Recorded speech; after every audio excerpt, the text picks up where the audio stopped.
ఏదో రకంగా గెలిపించాలనేటువంటి లక్ష్యంతోనే పనిచేసినట్టుగా జరిగినటువంటి సంఘటనల ఆధారంగా మనందరికీ కనబడుతుంది.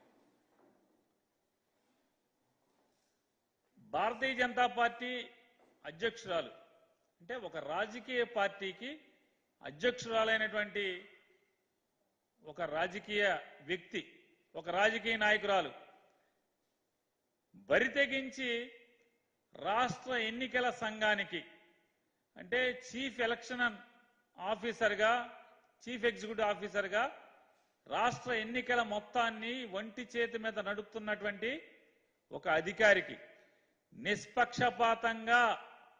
ఏ రాజకీయ పార్టీకి, ఆఖరికి అధికార పార్టీకి కూడా వెంట్రుక వాసి కూడా వరగకుండా నిష్పక్షపాతంగా ఎన్నికలను నిర్వర్తించాల్సినటువంటి ఎన్నికల వ్యవస్థ ఒక రాజకీయ నాయకురాలు ఒక పిటిషన్ బరితెగించి పిటిషన్ ఇస్తే పలానా అధికారి ఇంటి చివర రెడ్డి ఉంది, పలానా అధికారి రెడ్డి ఉంది, పలానా అధికారి బ్రాహ్మణైనప్పటికీ అతని భార్య రెడ్లు, అతని చెల్లి రెడ్లను చేసుకుంది, లేదా ఇట్లాంటి తప్పుడు ఆరోపణలతో దుర్మార్గమైనటువంటి తప్పుడు పిటిషన్ ఒకటి ఇస్తే ఆ పిటిషన్ ఆధారంగా చర్యలు తీసుకుని ఆ అధికారులను మార్చి ఇంకా బరితెగింపు ఏంటంటే ఈ అధికారిని తీసి ఫలానా అధికారిని ఏమంటే ఆ అధికారిని వేసి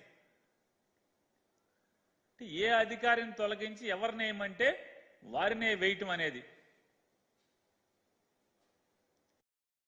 గొడ్డలు పెట్టి కాదా? ఎక్కడికి పోతోంది అంటే వ్యవస్థలన్నీ కూడా చైతన్యవంతమై, ప్రజల చైతన్యవంతమై, ఓటరు స్వచ్ఛందంగా బూత్కు వచ్చి ఎవరి ఓటు వారే వెయ్యాలనేటువంటి జాగరూకత పెరుగుతున్న ఈ తరుణంలో ఇటువంటి రుగ్మతలు రావటం, ఎన్నికల కమిషన్ కనీసం ఆ రాజకీయ నాయకురాలకి నోటీస్ ఇచ్చి ఇటువంటి తప్పుడు బరితెగింపు అర్జీ నాకు రాస్తావా అని చెప్పి కనీసం నోటీస్ ఇవ్వకపోగా ఆవిడ చెప్పిన ప్రతి పోస్టింగ్లు వేయటం, ఉన్న అధికారులను తీసేయటం ఒక ఎత్తు అయితే, ఇవాళ రాష్ట్రంలో మరీ ప్రత్యేకించి పలనాడు ప్రాంతం, అనంతపురం ప్రాంతం, అలాగే చిత్తూరు ప్రాంతం, ఈ తిరుపతి పరిసర ప్రాంతాల్లో, చిత్తూరులో పోలీసు యంత్రాంగం జరిగినటువంటి తీరు చూస్తుంటే అంటే ఎక్కడైతే